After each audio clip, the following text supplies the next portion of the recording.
Bonjour les amis, me voilà de retour pour vous parler de nutrition encore puisque c'est notre sujet de ce premier Facebook Live avec Sylvie Gillot le mardi 23 à 12h30. Alors j'aimerais vous parler simplement de la relation de la nourriture avec le plaisir.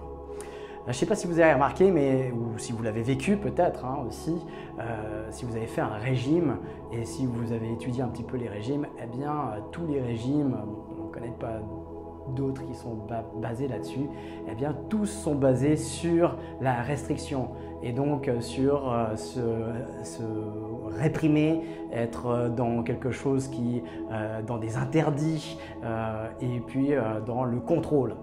Eh bien, vous savez que plus on veut contrôler, moins en fait on contrôle. Peut-être que vous ne savez pas d'ailleurs.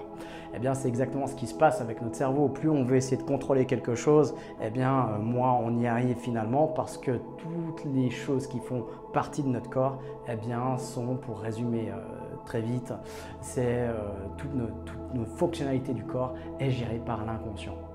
Donc je ne peux pas assimiler la nourriture avec mon conscient. Par exemple, je ne peux pas réguler ma température avec mon conscient. Il ne suffit pas juste de dire eh bien, je vais faire telle température pour l'obtenir.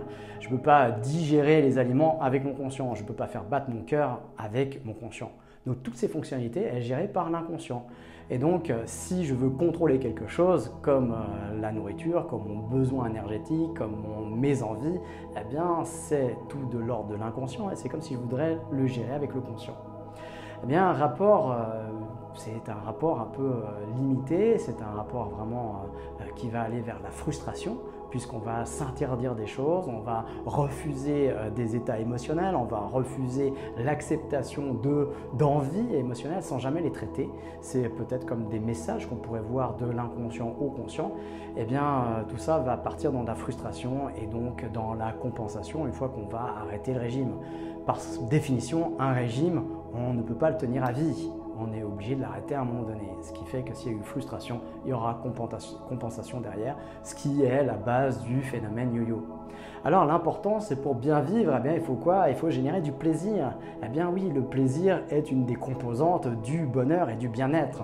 Si vous êtes dans la restriction tout le temps, eh bien, vous en connaissez, comme ça vous allez devenir aigri, vous allez devenir un peu frustré, vous allez devenir un peu négatif surtout, et puis vous allez attirer ce négatif à vous puisque ça va faire partie de votre monde.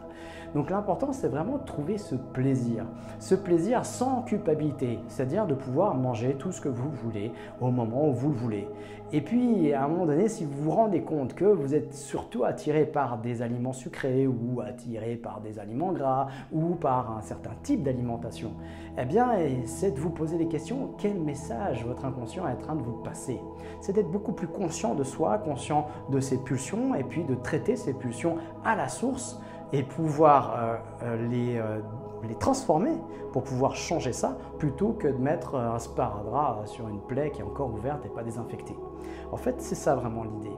Alors retrouver du plaisir et retrouver du plaisir dans les couleurs de l'alimentation, c'est quelque chose de très important. Retrouver du plaisir à manger, à déguster, et c'est ce qu'on disait déjà la dernière fois, eh bien c'est remettez de la conscience quand vous mangez.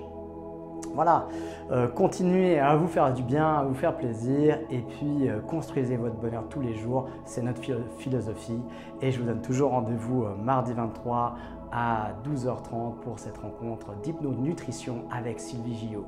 À bientôt.